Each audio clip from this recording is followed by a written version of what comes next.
Bab 497. Semua sudah terungkap. Cepat, segera kerahkan serangan penuh, habisi 5.000 pasukan kavaleri ini terlebih dahulu. Mohan memerintahkan dengan tegas sambil memerintahkan serangan penuh. Dia juga memerintahkan agar satu unit berisi 10.000 kavaleri dikirim untuk memberikan bantuan. Mereka harus menghentikan pasukan yang dipimpin oleh Han Turkestan untuk memberi waktu bagi pihak mereka. Ledakan demi ledakan terus terdengar. Setiap kali terdengar ledakan, jantung Mohan berdegup dengan kencang. Ini berarti setidaknya ada belasan, bahkan puluhan orang yang tewas atau terluka. Namun, sebelum pasukan bantuan tiba, pasukan pemberontak yang dikirim sudah dikalahkan. Kekuatan Mesiu sangat luar biasa. Mereka sama sekali tidak mampu melawan. Mata Han Turkestan memerah. Kini, setelah kekuatannya diketahui, tak ada gunanya menyembunyikan apapun lagi. Dia memerintahkan pasukannya untuk berjuang dengan segenap kekuatan. Jika ada pasukan pemberontak yang mencoba menghalangi, pertama mereka akan dihujani panah dari busur besar, lalu disusul dengan lemparan kantong mesiu ke tengah kerumunan pasukan. Pasukan pemberontak sama sekali tidak bisa mendekat, kedua belah pihak akhirnya berhadapan langsung. Pertempuran sengit pun dimulai. Setelah satu serangan besar, Han Turkestan akhirnya berhasil bertemu dengan pasukan kavaleri utamanya, namun, kerugian yang diderita sangat besar. Dari 5.000 kavaleri, lebih dari setengahnya telah gugur atau terluka. Han Turkestan menyadari bahwa ia tidak boleh terus bertempur dalam keadaan seperti ini. Dia memerintahkan agar semua kantong mesiu dilemparkan, untuk mencegah pasukan pemberontak mengepung mereka. Ledakan yang terus-menerus memakan korban besar di pihak pasukan pemberontak, hingga mereka tidak mampu menyelesaikan formasi pengepungan. Pasukan pemberontak hanya bisa melancarkan serangan jarak jauh dengan panah. Han Turkestan bersama pasukannya menerobos kepungan pasukan pemberontak, dan melarikan diri secepat mungkin kembali ke dalam kota. Mohan sangat tidak terima. Ketika kemenangan sudah di depan mata, Han Turkestan lagi-lagi berhasil melarikan diri. Dia berteriak dengan marah, memerintahkan pasukan untuk mengejar. Jangan takut, mereka sudah kehabisan mesiu. Cepat maju dan hadang mereka. Sambil berkata demikian, ia memimpin pasukannya di depan, menyerang langsung. Beberapa kepala suku dari klan besar, khawatir Mohan akan terkena bahaya. Mereka segera memerintahkan pasukan untuk mengikuti. Sementara itu, Cao Yao, yang berada di dalam kota, melihat Han Turkestan akhirnya kembali bersama pasukannya, tetapi dikejar oleh musuh. Dia segera memerintahkan pasukan penjaga. Semua orang bersiap. Arahkan katapel ke pasukan pengejar dan muatkan kantong mesiu. Ketika pasukan pemberontak memasuki jangkauan tembakan, Cao Yao langsung memberikan perintah. Kantong mesiu yang menyala dilontarkan ke tengah pasukan pemberontak. Ledakan demi ledakan terdengar keras. Pasukan pemberontak yang mengejar langsung hancur berantakan. Setiap kali terjadi ledakan, dalam radius 10 meter, korban tewas dan terluka sangat banyak. Serangan bertubi-tubi dengan kantong mesiu ini memperlambat gerakan pasukan pemberontak. Pasukan utama Han Turkestan memanfaatkan kesempatan ini untuk masuk ke dalam kota dan menutup gerbang dengan rapat. Namun, persediaan mesiu sudah hampir habis, dan mereka tidak punya kesempatan untuk melancarkan serangan balik dalam waktu dekat. Cao Yao segera memerintahkan agar batu besar digunakan untuk memperkuat gerbang kota, mencegah pemberontak memaksa masuk. Dari 5.000 kavaleri elit, hanya sekitar 1.000 orang yang berhasil kembali, dan sebagian besar dari mereka juga terluka.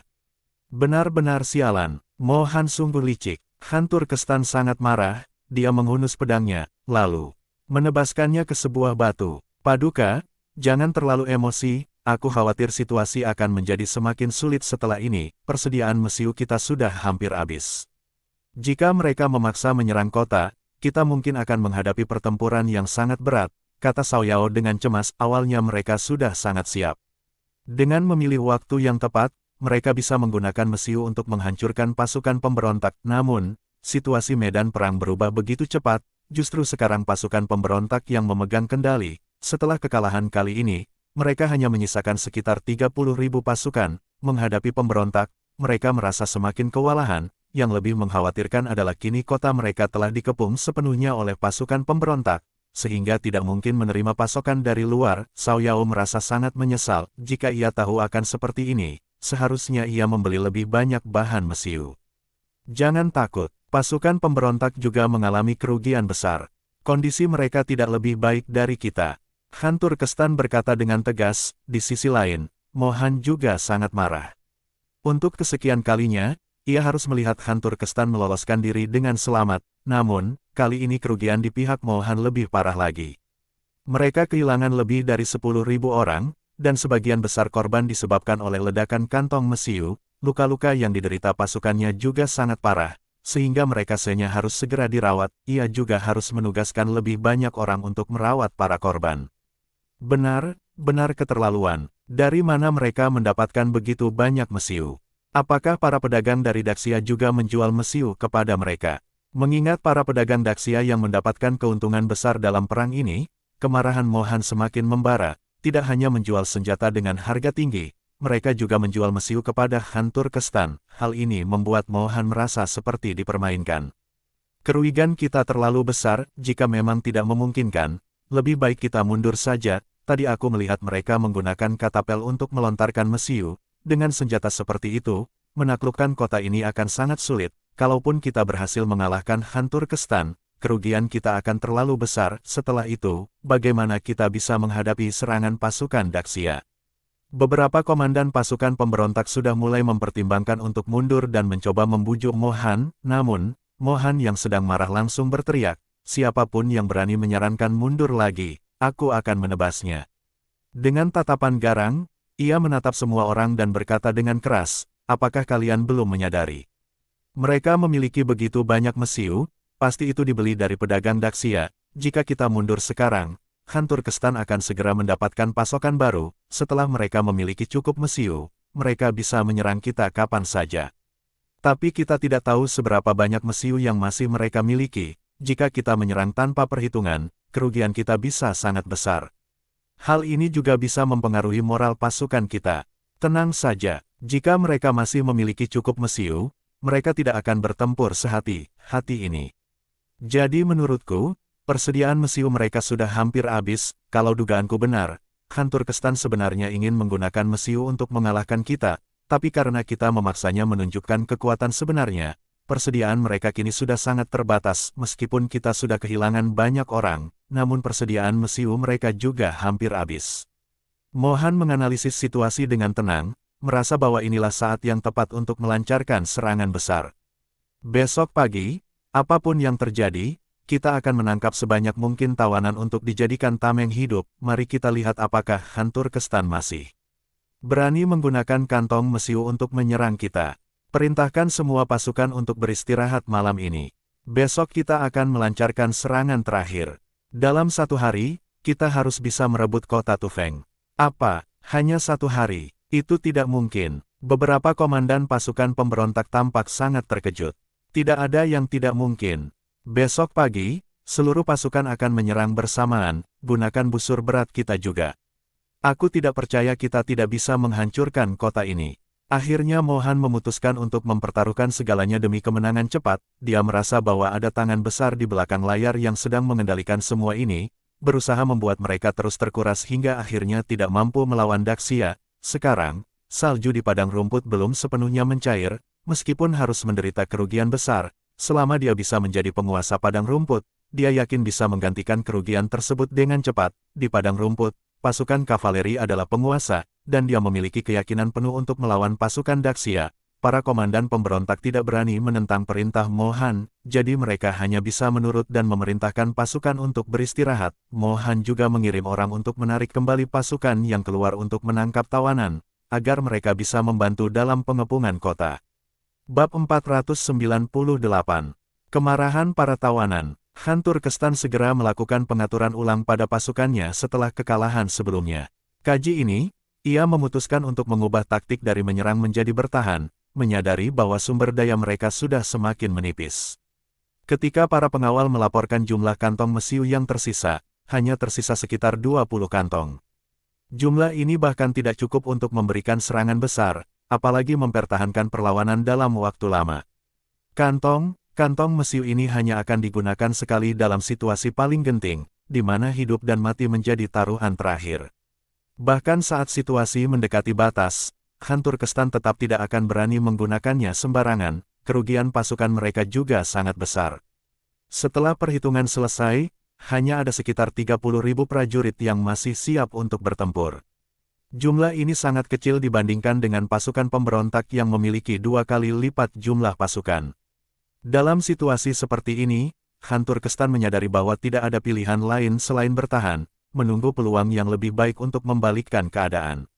Harapan terakhir mereka adalah pasukan Daxia segera bergerak menyerang Turkestan, sehingga memaksa Mohan untuk menarik pasukannya guna melindungi wilayahnya sendiri. Sambil menunggu peluang itu, Han memerintahkan para prajurit untuk mengangkut batu besar dan balok kayu ke atas tembok kota sebagai persiapan menghadapi serangan. Selain itu, mereka juga mulai mendidihkan minyak panas dan cairan logam dalam jumlah besar. Ini adalah metode tradisional yang digunakan dalam perang bertahan, di mana cairan panas ini bisa disiramkan ke arah musuh yang mencoba memanjat tembok. Meskipun metode ini sederhana, tetapi sudah terbukti efektif selama berabad-abad mereka bekerja semalaman tanpa henti untuk memperkuat pertahanan kota. Ketika fajar menyingsing, pergantian tugas antar prajurit dimulai, memberikan kesempatan bagi mereka yang kelelahan untuk beristirahat. Namun, Han Turkestan sendiri tidak tidur sama sekali. Ia tetap berdiri di atas menara pengawas, memperhatikan gerakan pasukan pemberontak di kejauhan. Saat matahari mulai terbit, ia melihat pasukan pemberontak sudah mulai berkumpul dalam formasi, siap untuk melancarkan serangan besar. Di saat yang sama, Cao Yao, putri Han Turkestan, datang untuk memeriksa keadaan. Ia memperhatikan pasukan pemberontak yang barisannya terlihat sangat rapi. Dengan nada sedih, ia berkata kepada ayahnya, tampaknya Mohan sudah mengetahui kondisi kita. Dia pasti akan melancarkan serangan dengan seluruh kekuatannya. Mendengar itu, Han Turkestan hanya tersenyum tipis, tetapi matanya menyiratkan semangat juang yang membara. Biarlah mereka datang, Han ini tidak akan pernah gentar menghadapi mereka, jawabnya dengan penuh keyakinan. Baginya, pertarungan ini adalah kesempatan untuk menunjukkan keberanian terakhirnya sebagai pemimpin, namun, Cao Yao merasa cemas. Ia melihat ke arah pasukan pemberontak dan berpikir dalam hati, semoga mereka tidak membawa terlalu banyak tawanan. Jika semua tawanan adalah rakyat kita, bagaimana mungkin kita tega membunuh mereka? Sayangnya, apa yang dikhawatirkan Cao Yao benar-benar terjadi. Saat ia masih berbicara, ia melihat banyak warga sipil yang digiring ke depan pasukan pemberontak. Dari pengamatan sekilas, ada lebih dari 1.000 orang, termasuk wanita dan anak-anak. Tangisan mereka memecah keheningan pagi, beberapa dari mereka menolak untuk melangkah maju. Namun, prajurit pemberontak di belakang mereka menggunakan cambuk dan pedang untuk memaksa mereka terus maju. Warga sipil yang malang ini digiring menuju tembok kota, menciptakan pemandangan yang sangat memilukan. Akhirnya, Han Turkestan tidak dapat menahan amarahnya lagi. Dengan suara lantang, ia berteriak ke arah pasukan pemberontak di kejauhan, Mohan, dasar pengecut keji. Kamu benar-benar tega menggunakan cara seperti ini terhadap warga Turkestan. Apa kamu tidak takut menerima karma? Apa yang akan kamu katakan kepada leluhur kita setelah kamu mati? Mendengar teriakan itu, wajah Mohan menjadi gelap. Ia tahu bahwa tindakannya sangat tercela dan akan dicap sebagai pengkhianat oleh rakyat Turkestan. Namun, ia juga tahu bahwa jika ia gagal, rakyatnya sendiri akan menghadapi pembalasan yang jauh lebih kejam. Oleh karena itu, ia tidak memiliki pilihan lain selain menang. Dengan suara lantang, ia menjawab Han Turkestan, kamu tidak punya peluang untuk menang lagi. Sebaiknya segera menyerah. Jika kamu menyerah sekarang, aku berjanji tidak akan membunuh prajuritmu. Kamu, Cao Yao, dan semua warga di dalam kota juga akan selamat. Apa kamu tega melihat rakyatmu mati karena keputusanmu? Mendengar hal itu, Han Turkestan semakin marah. Dengan suara penuh kemarahan, ia membalas, kamu memang tidak tahu malu. Cara keji seperti ini tidak akan membuat kami tunduk padamu. Tunggu saja, Daxia akan segera menyerangmu. Saat itu, kamu akan dikepung dari dua arah. Ketika aku keluar dari sini, aku akan membantai seluruh suku pemberontakmu. Sementara itu, di bawah tembok kota, beberapa warga sipil yang digiring mulai memberontak. Mereka menyerang prajurit pemberontak dengan tangan kosong, mencoba merebut senjata mereka. Melihat itu, prajurit Turkestan di tembok kota tidak dapat menahan air mata mereka. Mereka tahu bahwa rakyat mereka sedang berjuang mati-matian, tetapi mereka tidak bisa berbuat banyak untuk menyelamatkan mereka.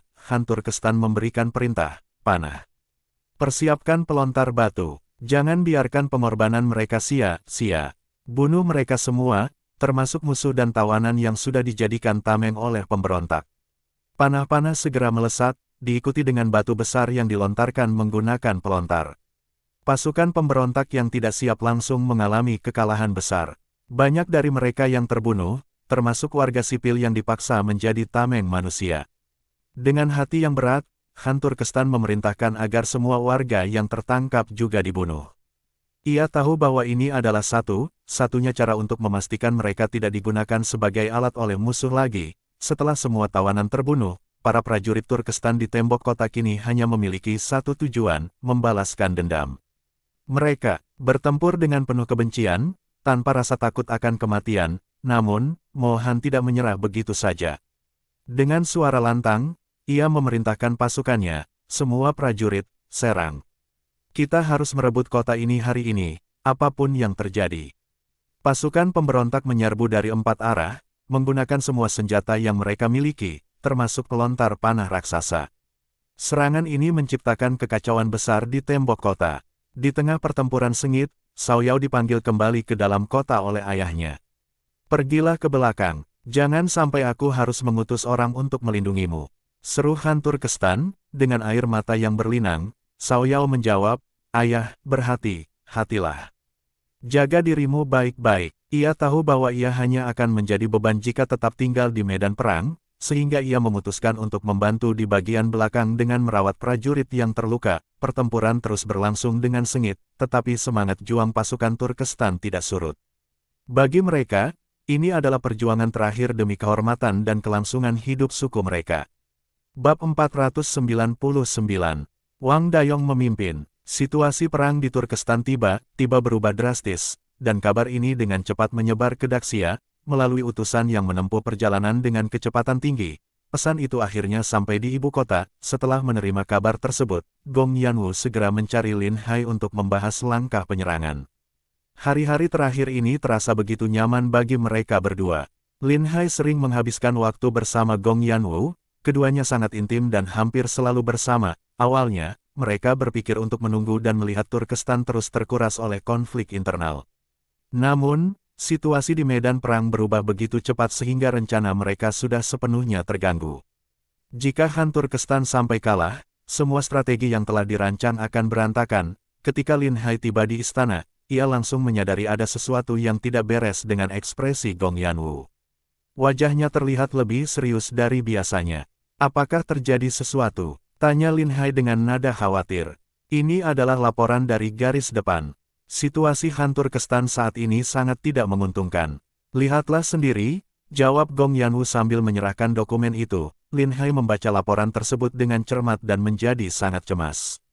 Dia merasa ingin segera memimpin pasukan untuk membantu Xiao Yao dan menyelesaikan masalah ini. Awalnya, aku telah menyediakan mesiu untuk mereka, jadi aku yakin pertahanan mereka tidak akan menjadi masalah. Tapi siapa sangka Mohan begitu kejam, bahkan berani bertindak sekejam itu terhadap rakyat Turkestan. Aku benar-benar ceroboh. Kalau tahu begini, seharusnya aku menyediakan lebih banyak mesiu sejak awal, kata Lin Hai penuh penyesalan. Gong Yanwu mencoba menenangkannya, sebenarnya ini bukan sepenuhnya kesalahanmu. Tidak ada satupun pejabat sipil atau militer yang memperkirakan situasi seperti ini akan terjadi. Pertanyaannya sekarang adalah, apa yang harus kita lakukan? Kita tidak bisa hanya diam dan menyaksikan Han Turkestan kalah begitu saja. Terlebih lagi, kota Tufeng sudah dikepung ketat, dan karavan dagang kita tidak bisa mengirimkan barang seperti biasanya. Kita harus mengirim pasukan untuk menyerang ibu kota mereka. Dengan begitu, kita bisa memaksa pasukan pemberontak untuk mundur dan kembali ke wilayah mereka. Hanya dengan cara itu kita bisa membantu memecahkan pengepungan. Selain itu, kita juga harus segera menarik karavan dagang kita secepat mungkin. Di masa depan, semua transaksi dengan mereka harus dilindungi oleh pihak militer, kata Lin Hai dengan tegas. Baik, kita akan mengikuti rencanamu. Menurutmu, siapa yang paling cocok memimpin serangan ini? Tapi jangan katakan bahwa kamu ingin memimpin sendiri.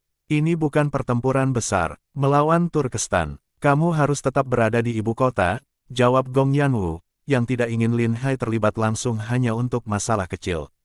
Jika bisa dikerjakan oleh orang lain, biarkan orang lain melakukannya. Lin Hai berpikir sejenak sebelum menjawab, aku merekomendasikan seorang kandidat, Wang Dayong, seorang perwira dari pasukan penakluk utara.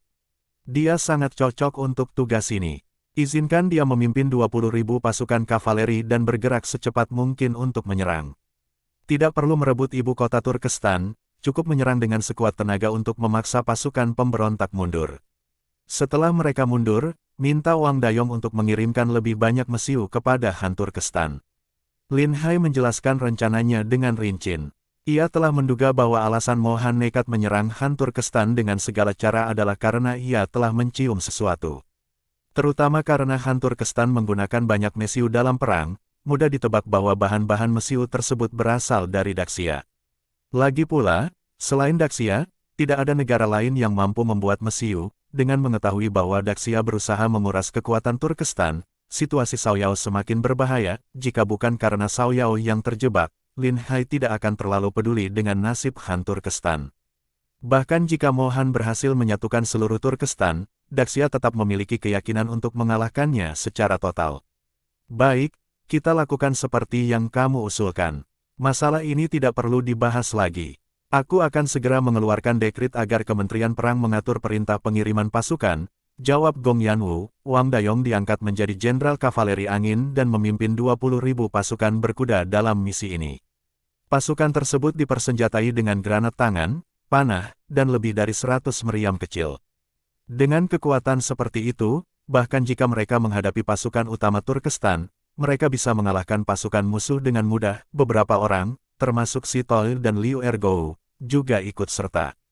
Ini adalah peluang besar untuk meraih prestasi, dan Lin Hai memastikan orang kepercayaannya mendapatkan kesempatan tersebut. Sebelum berangkat, Lin Hai memberi pengarahan secara pribadi. Ada 2 tugas utama dalam misi ini. Pertama, serang ibu kota musuh dan paksa pasukan Mohan untuk mundur. Kedua, jual mesiu kepada Han Turkestan, dan pastikan kalian melindungi putri mereka bagaimanapun caranya. Dengan nada bercanda, Liu Ergou berkata, "Jangan khawatir, Tuan. Kami pasti akan menjaga putri Turkestan dengan baik. Kalau perlu, kami akan bawa dia kemari untuk menjadi selirmu. Jangan bicara sembarangan," tegur Lin Hai, sambil menepuk kepala Liu Ergou. "Dulu aku pernah berhutang budi padanya, jika bukan karena Cao Yao, mungkin aku tidak akan bisa kembali dengan selamat. Kali ini, anggap saja aku membayar utang itu." Liu Ergou tertawa kecil, "Kami mengerti, Tuan. Lagi pula, aku pakai helm, jadi tidak terasa kalau dipukul." Lin Hai menggelengkan kepala dengan pasrah. Ia menekankan, misi ini akan memberikan kalian peluang besar untuk meraih prestasi. Tapi ingat, jangan serakah. Setelah tugas selesai, segera mundur. Bahkan jika kalian bisa menghancurkan musuh, tetap jangan bertindak sembarangan. Daxia memiliki strategi sendiri. Jangan buat keputusan tanpa izin.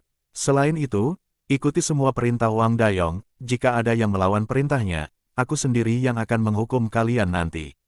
"Siap," jawab mereka serempak. "Berangkatlah, dan kembali secepatnya." Perintah Lin Hai. Wang Dayong memimpin pasukan dengan segera.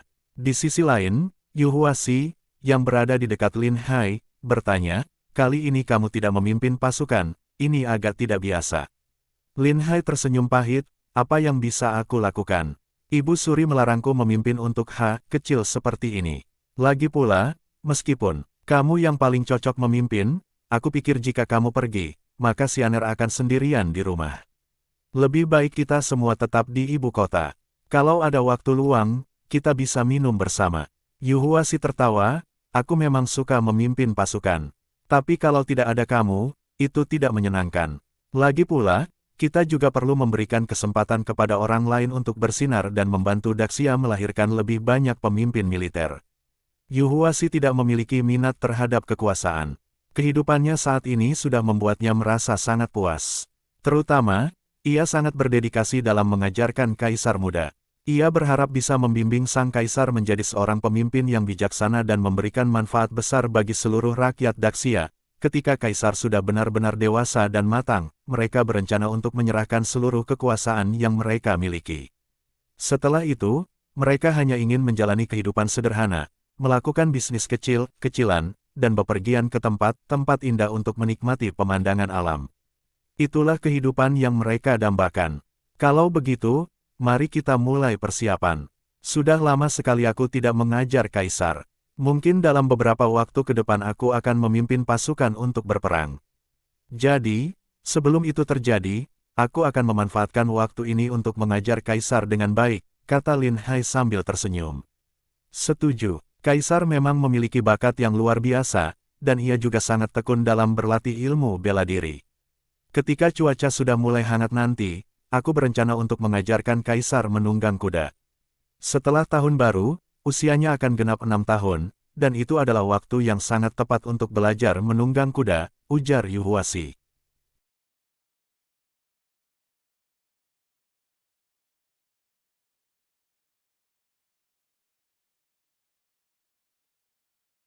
Bersambung